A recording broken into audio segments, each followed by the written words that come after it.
Moses was a great leader.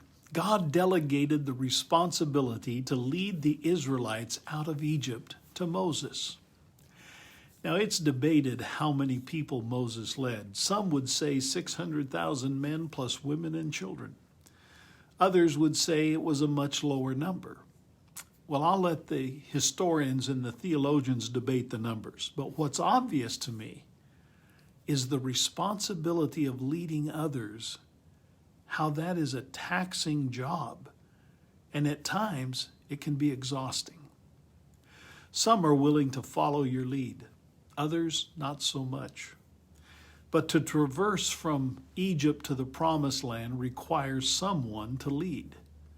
So God delegates an enormous responsibility to a man who has more reasons to believe he cannot lead than confidence he can. God sees in Moses what Moses cannot see in himself. And candidly, I find that encouraging. It's easy for me to allow my shortcomings and my weaknesses to delay or neglect my leadership potential.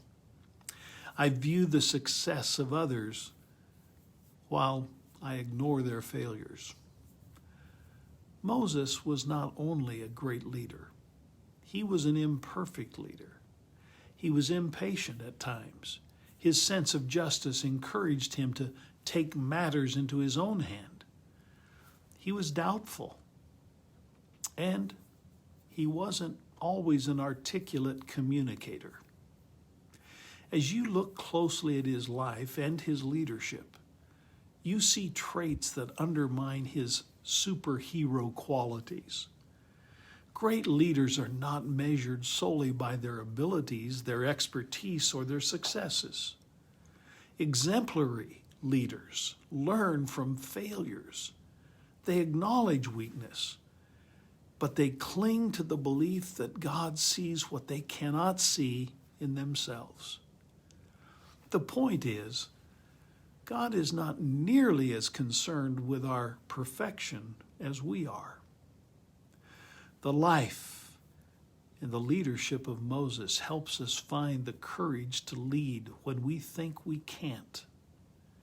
It also reminds us God does not look for perfect leaders.